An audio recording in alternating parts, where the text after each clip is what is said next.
প্রিয়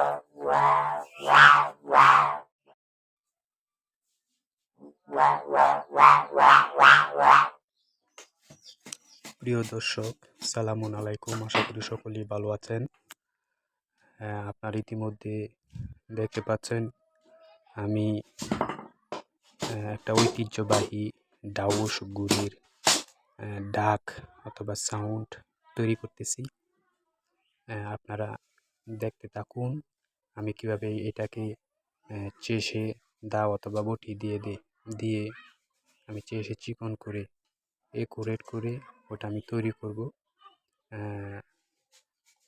দেখতে থাকুন আপনারা। আর যদি আমার এই ভিডিওটা দেখে আপনাদের ভালো লেগে থাকে তাহলে অবশ্যই আমার চ্যানেলটা সাবস্ক্রাইব করবেন এবং বেল আইকনটি অন করে দিয়ে পাশে থাকবেন। আশা করি আপনারা এই ভিডিওটা ধৈর্য সহকারে দেখুন। আমি আগে যেটা দেখাইছি ওইটা জাস্ট ভিডিও দেখানোর জন্য আমি বানাইছি। এটা আমার আগে বানানো ছিল অলরেডি। ভিডিও অনেক লম্বা হয়ে যাবে, তাই আমি আপনাদেরকে জাস্ট দেখাচ্ছি। আপনারা দেখতে থাকুন আমি কাজটি কিভাবে করতেছি।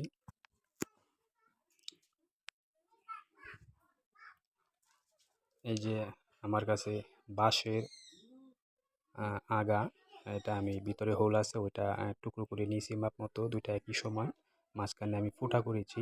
এই যে ফুটা ছিদ্রটা আমি কিভাবে করেছি, এটা অবশিষ্ট একটা বাঁশের হোল আমার কাছে আছে। ওইটা আমি কিভাবে করব, ছিদ্র করব, ওইটা আমি আপনাদেরকে দেখাবো। ওই যে দেখেন,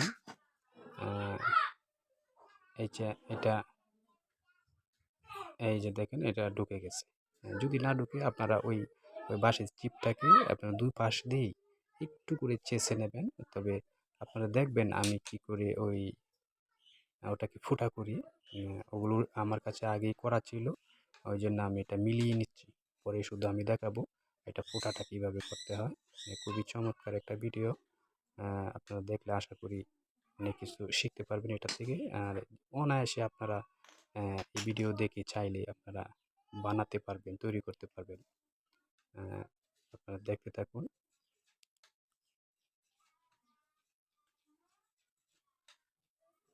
আর অবশ্যই আমার চ্যানেলটি সাবস্ক্রাইব করতে ভুলবেন না।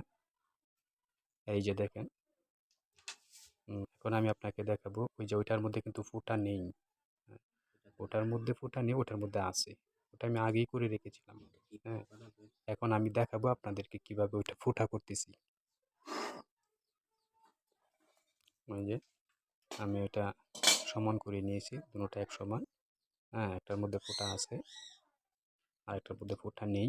কিভাবে ফুটা করব, ওই যে আমি এটা মাপ দিয়ে নিচ্ছি যেন ফুটাটা বেশি বড় না হয়ে যায়।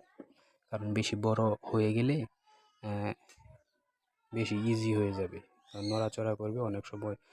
ডাউস গুঁড়ি উড়ানোর সময় এটা চাপ লেগে খুলে যাওয়ার সম্ভাবনাটাই বেশি। মাপ মতো দাগ দিয়ে দিলাম, মার্কার করে নিলাম। এখন আমি এটা হেক্সো ফ্রেম দিয়ে এটা কাটবো। আপনারা দেখুন, অসাধারণ একটা ভিডিও, আশা করি আপনাদের ভালো লাগবে। আমি জানি না ওই ধরনের ভিডিও আরও দেখছেন কিনা ইউটিউবে। আমার মনে হয় যে আমি প্রথম যে এভাবে আমি একটি ডাউস গুড়ির ডাক তৈরি করতেছি একেবারে প্র্যাকটিক্যালি। আপনারা চাইলে নিজেরাও করতে পারবেন। একেবারে সহজ পদ্ধতি। দেখতে থাকেন আপনারা আমি কি করে এটা তৈরি করছি। ওই বাঁশের ছোট তাকে আমি কিভাবে ফোটা করবো ওটাই আমি দেখাবো। তার পরবর্তীতে আরেকটি অসাধারণ একটা জিনিস রয়েছে, ওটা পরবর্তীতে দেখবেন এই ভিডিওর মধ্যেই। ওটা যদি আপনারা না দেখেন তাহলে অনেক কিছু মিস করে ফেলবেন। তা আশা করি পুরোটা ভিডিও দেখুন।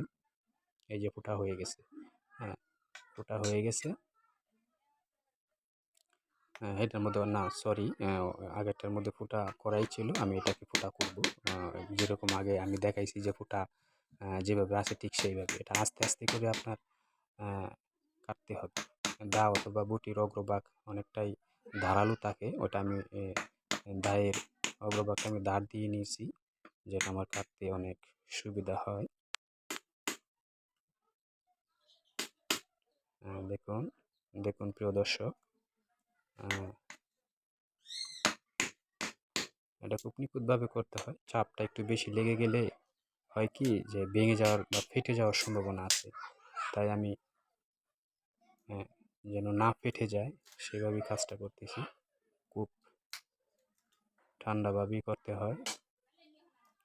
দেখুন হয়তো আমার কাজটা হয়েছে। তারপর যখন এইভাবে চেয়ে নিতে হবে সাইডগুলো, দুনো পাশে আপনার এই দায়ের অগ্রভাগ দিয়ে ধারালো অংশটা দিয়ে আপনার চেঁচে নেবেন।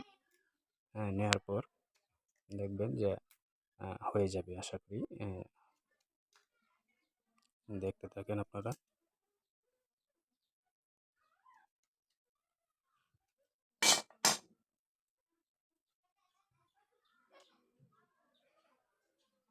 এই যে দেখেন এবার এটাতে ফোটা হয়ে গেছে।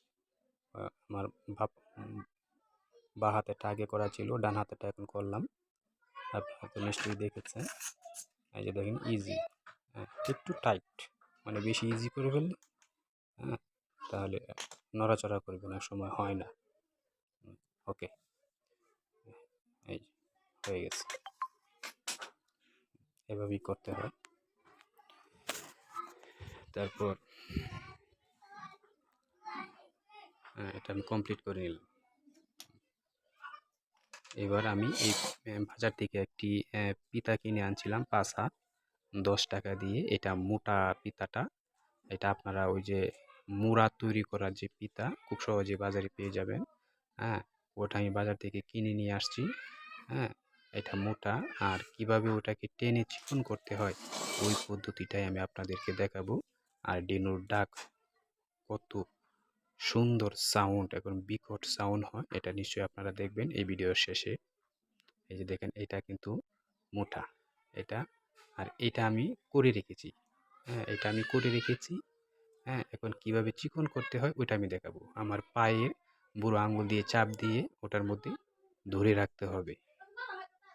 নিশ্চয়ই দেখতে পাচ্ছেন আমার কাজটা।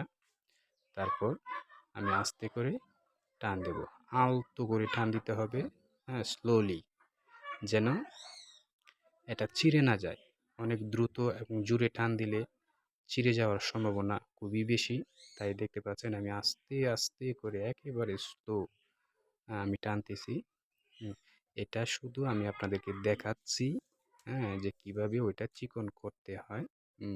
পায়ের সাহায্যে চাপ দিয়ে ধরে দু হাত দিয়ে আস্তে আস্তে করে টান দিলে ওটা অনেকটা চিকন হয়ে যাবে। এই যে দেখতে পাচ্ছেন নিশ্চয়ই আপনারা।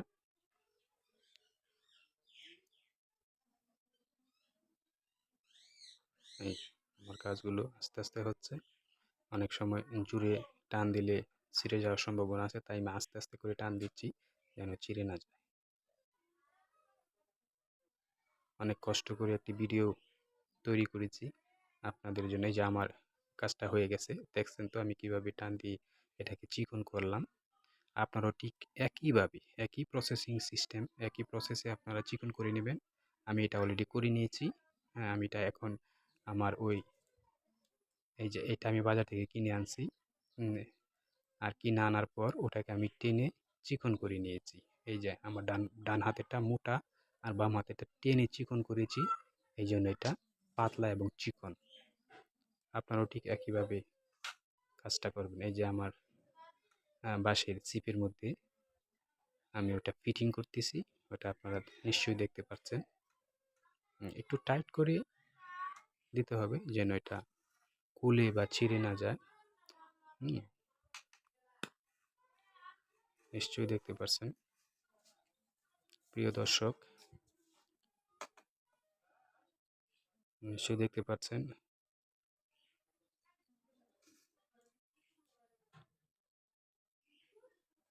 আমার ভিডিওটি যদি আপনাদের ভালো লেগে থাকে তাহলে অবশ্যই লাইক, কমেন্টস, শেয়ার এবং সাবস্ক্রাইব করতে ভুলবেন না। এই যে দেখতে পাচ্ছেন।